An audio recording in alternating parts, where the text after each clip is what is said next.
Bonjour, ce dimanche, nous allons fêter la Pentecôte. Ce mot veut dire le 50e jour, car nous serons exactement 50 jours après la fête de Pâques. Pentecôte, c'est la fête qui finit ce que l'on appelle le temps pascal. En fait, depuis l'annonce de la résurrection de Jésus, à Pâques, nous essayons de dimanche en dimanche de mieux comprendre ce que signifie cette résurrection. Cela fait déjà plusieurs semaines que, de dimanche en dimanche, nous entendons des passages d'un long discours de Jésus à ses disciples, pendant le dernier repas. Jésus qui a pris l'image du bon berger, pour mieux se faire comprendre, le berger qui accepte de donner sa vie.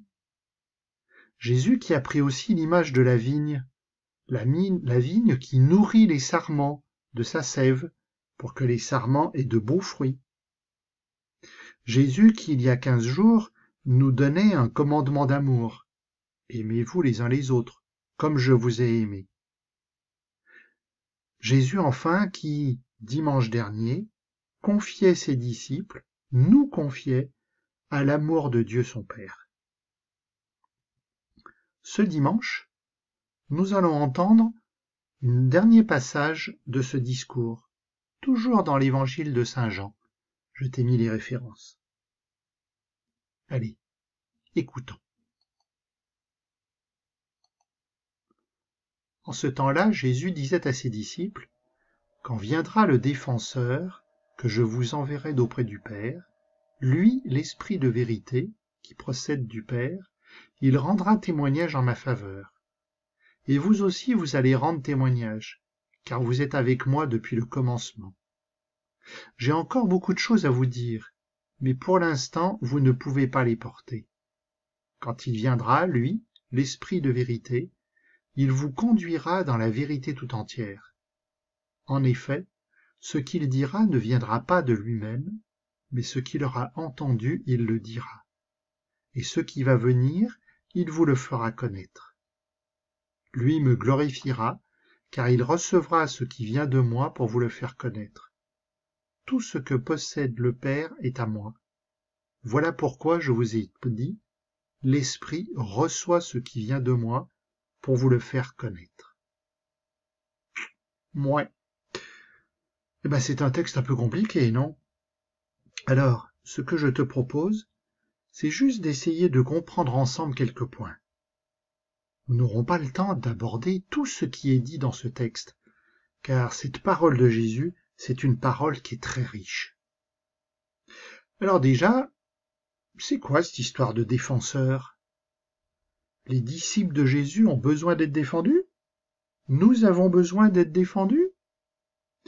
Eh ben oui, si tu te rappelles, la semaine dernière, nous avons entendu Jésus qui parlait d'être à la fois dans le monde et de ne pas appartenir au monde.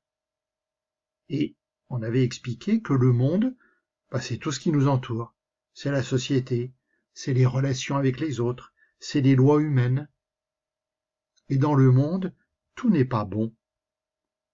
La semaine dernière déjà, Jésus priait son Père pour que ses disciples soient, disait-il, gardés du mauvais. Alors oui, nous avons besoin d'un défenseur qui nous protège des réalités du monde, qui nous protège du mal. Et Jésus de dire que ce défenseur, c'est l'Esprit Saint. L'Esprit qui procède du Père. Alors là, on aborde le vraiment pas simple. C'est ce que l'on appelle le mystère de la Trinité.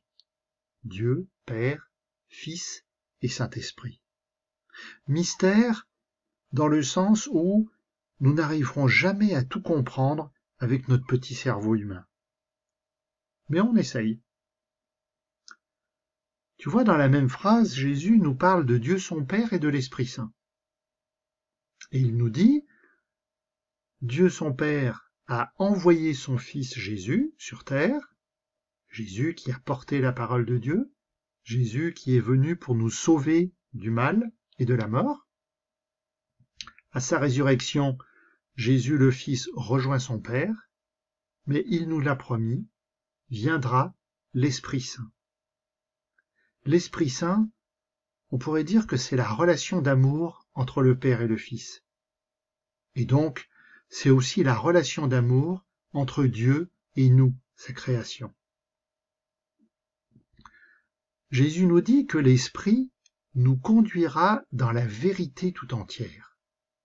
Mais de quelle vérité s'agit-il? En fait, c'est Jésus lui-même qui l'a dit, un petit peu avant dans ce même discours.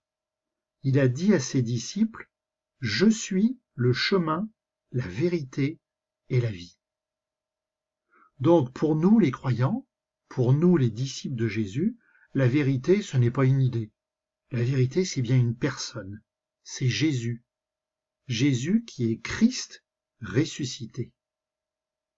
Et comme c'est pas simple, eh bien l'Esprit Saint est là pour nous guider vers la compréhension profonde de cette vérité.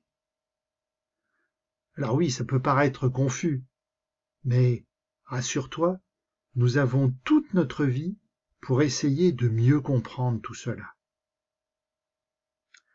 Et enfin, Jésus dit que l'Esprit rend témoignage et que nous aussi, en tant que disciples, nous allons rendre témoignage. Eh bien oui, si nous sommes disciples de Jésus, il faut accepter de nous laisser pousser par l'Esprit Saint. Il faut accepter qu'il fasse de nous des missionnaires. Et finalement, c'est ça la fête de la Pentecôte. Tu l'entendras dans la première lecture. C'est l'Esprit Saint qui vient comme un grand coup de vent, qui pousse les disciples à aller annoncer la bonne nouvelle de la résurrection de Jésus. Mais il ne faut pas qu'on l'oublie, nous. L'Esprit Saint, nous l'avons déjà reçu. Nous l'avons reçu en plénitude à notre baptême. Le baptême, c'est une porte où nous acceptons de nous ouvrir, de laisser l'Esprit parler à notre cœur et nous guider sur notre vie de croyant. Alors, on y va? On se laisse décoiffer et bourrifer par le vent de l'Esprit? Et on prend le chemin du disciple missionnaire? Viens, Esprit Saint, viens nous visiter. Viens éclairer l'âme de tes enfants. Emplis mon cœur de lumière. Lave en moi ce qui est sale. Baigne en moi ce qui est sec. Guéris en moi ce qui est blessé. Assouplis en moi ce qui est raide. Réchauffe en moi ce qui est froid. Tu es le feu de Dieu, notre Père, source de vie. Viens nous embraser. Amen.